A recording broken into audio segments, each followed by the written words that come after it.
want you to warn you that this is disturbing. It is very graphic. This is surveillance footage moments before a 23-year-old Ukrainian refugee was stabbed to death aboard a train in Charlotte, North Carolina. Now, after she boards the train in her work uniform, she sits in front of her alleged killer. And after a few moments, in a seemingly just random act, the suspect pulls out a knife and attacks her. Heartbreaking indeed. I want to go live to CNN's chief law enforcement and intelligence analyst, John Miller, who's joining us from New York. John, what do we know, first of all, about this horrible attack and the alleged assailant? Well, this happened back on August 22nd. The assailant, who's charged with murder in this case, is DeCarlos Brown, 34 years old. He's got 14 arrests in the Charlotte-Mecklenburg area. He just finished a 6-year stint for an armed gunpoint robbery and got out of jail a couple of years ago. And what we're trying to learn is more about what his encounters with law enforcement on the street have been since the time he was released from prison up until this incident. The attack, as you know, John, has set off a political firestorm about crime in Democratic-led cities across the United States. How is this playing out?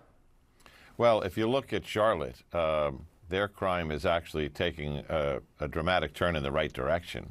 Their murders down 29% as of the July numbers I read through.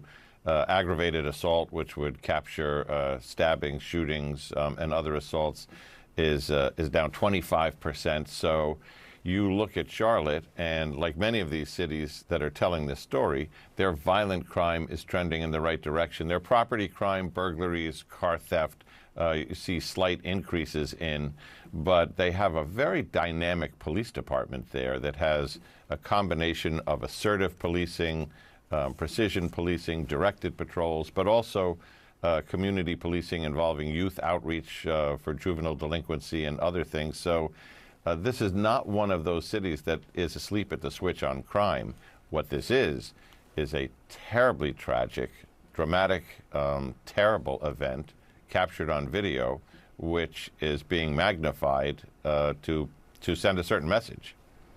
Yeah. Certainly is. When you look at this video, John, what do you take away from the suspect's demeanor? Well, I think we've all seen this story before, and we don't have this level of detail. But when you see an attack like this that is so completely and totally unprovoked and without another motive, meaning robbery, a sex crime, none of that came into play here.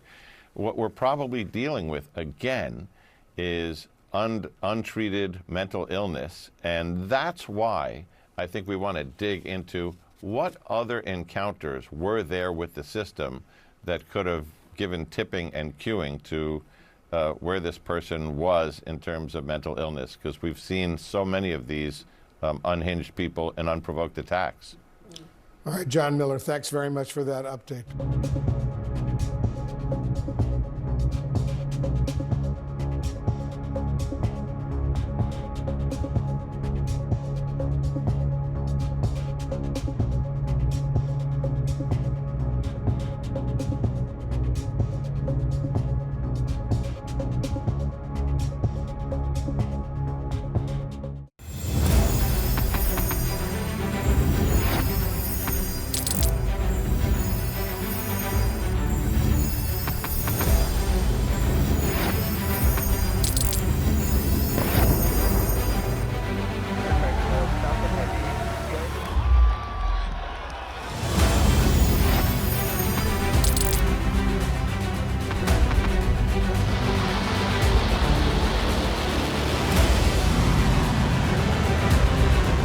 Been fighting so long and so hard that they don't know what the they're doing.